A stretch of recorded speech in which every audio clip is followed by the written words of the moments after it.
द्वंद्वातीतम गगन सदृशम तत्वमस्यादि लक्ष्यम एकम नित्यम विमलमचलम सर्वधि साक्षी भूतम भावातीतम त्रिगुण रहितम सद्गुरुम तन्नमामि। अखंड मंडलाकारम व्याप्तम येन चराचरम, जो सब जानता है, वो भारी है, जो वो गुरु है। ज्ञान भारी है ना। गुरुत्वाकर्षण क्या है धरती में ऐसा जो इससे और खिंचा चला आता है जीव। कुछ धरती में आकर्षण तो है कि कोई चीज ऊपर फेंको नीचे आती है। धरती में एक आकर्षण है, गुरुत्व। गुरुत्व माने भारी आकर्षण है, गुरुत्वाकर्षण।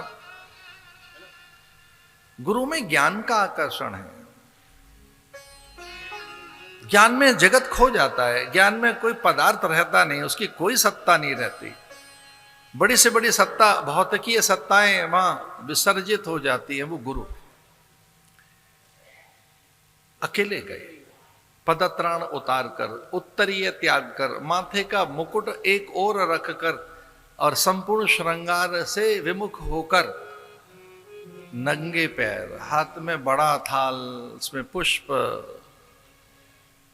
विविध पुष्प पत्र, फल, परिधान, किंचित औषधियां, द्रव्य। उन्हें चाहिए क्या? उनके दान से ही तो जगत उन्हें प्राप्त हुआ है, लेकिन फिर भी सम्मान पूर्वक द्रव्य दक्षिणा रखकर साष्टांग प्रणाम गुरु को किया। मन की सब बातें बताई। कोई एक जगह रखना जहां मन खोल सको, जो आपकी दुर्बलताओं का दोहन न करे, जो आपको दीन न बनाए, आपको दाता बना दे। ये हमारा अनुभव है स्वयं का।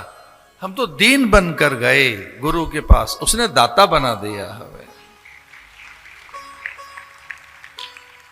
हम तो शिष्य बनकर गए थे, उसने स्वामी बना दिया। हम तो चाकर बनकर गए थे, उसने मालिक बना दिया।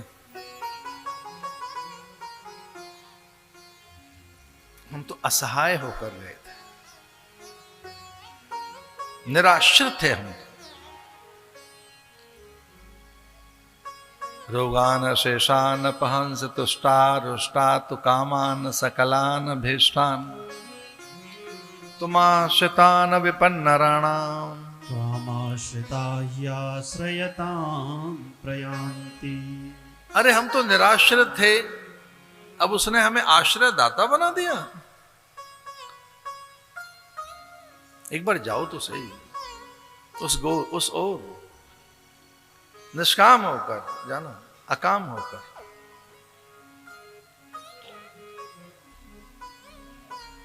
और अपने पांडित्य का और अपनी विभूतियों का जो कुछ है अलौकिक, श्रेष्ठ, जो उपाधियां हैं, जो प्रतिष्ठा है, जो पद है, जो संग्रह है, जो पदार्थ हैं, उन्हें विसार कर जाना। ऐसे ही किया दशरथ ने। पद की गरिमा लेकर नहीं पहुंचा कि संपूर्ण धरती का मैं स्वामी हूं। वो राजा बनकर तो नहीं गए, शिष्य बनकर गए, प्रपन्न बनकर गए, किंकर बनकर गए। किम करोति किम करोमि।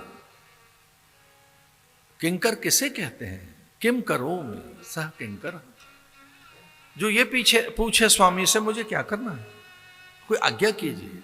और ये मैं आपसे प्रार्थना कर रहा हूं, बड़े लोगों से ऐसा कहो, अपने माता पिता से, गुरुजनों से, जो ज्येष्ठ जन है, उनसे कभी ऐसा ही कहिए कि आज्ञा कीजिए, हम क्या करें। और हमारा तो आपसे भी निवेदन है कि कभी माता पिता से विनय करो हाथ जोड़कर कि कोई और कुछ करना हो तो बताइए। क्योंकि अब हम समर्थ हैं, आपने ज्ञान दिया, विद्या दी है, विचार दिया है, सामर्थ्य दी है, इसका कुछ प्रयोग कर लीजिए। अपने गुरु से कहो, आज्ञा कीजिए। आणाए एवं धर्मम। शास्त्र कहता है गुरु की, भगवान की, शास्त्र की आज्ञा ही धर्म है। पिता की आज्ञा धर्म है, ऐसा शास्त्र कहता है। माता पिता की आज्ञा से बड़ा कोई धर्म नहीं है। इसलिए परशुराम ने जब जमदग्नि ने आज्ञा दी परशुराम को कि माता का सर लेकर आ, तनिक सी देर नहीं लगाई, माता का सर उतार कर पिता के पास रख दिया। ये लीजिए। ये अलग विषय है कि रेणुका मंत्र बल से पुनः जीवित हो गई तो रेणुका ने कहा पुत्र से, अरे पुत्र तेने मेरा सर उतार लिया, सिरोच्छेदन कर दिया, मेरा सर काट लिया। उसने कहा मां अगर आप ऐसा कहते हैं कि पिता का सर ले आ तो पिता का ले आता। तो आज्ञा की बात, जिसने जो आज्ञा दे दी। आणायमम धम्मम, माता पिता की आज्ञा बड़ा धर्म है। और ये मैं सामान्य बात नहीं कह रहा हूं, भगवान धर्म के लिए आए हैं। धर्म हेतु अवतरे गुसाई भवो भारावताराय लीन मनुज अवतार। ये भगवान धर्म के लिए आए, तो बड़ों की आज्ञा धर्म है, उसका पालन करो। क्या करें? शास्त्र आज्ञा दे रहा है उसका पालन करिए। महापुरुष जो आज्ञा दे रहे हैं, साष्टांग प्रणाम किया दशरथ ने और विनय पूर्वक कहने लगा गुरुदेव आज्ञा कीजिए। अब आज्ञा क्या है मेरे लिए? आपने मेरा मन तो पढ़ ही लिया।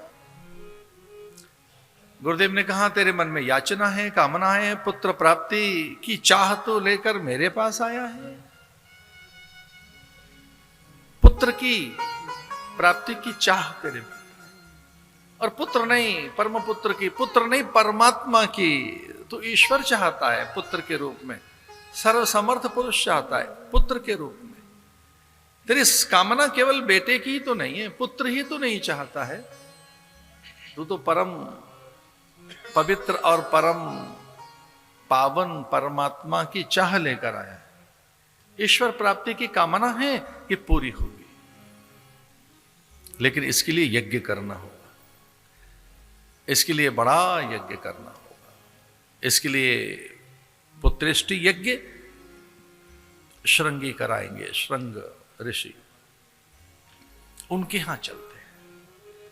उन्हें बुलाया गया, विशाल यज्ञ की रचना की गई उनके आश्रम में।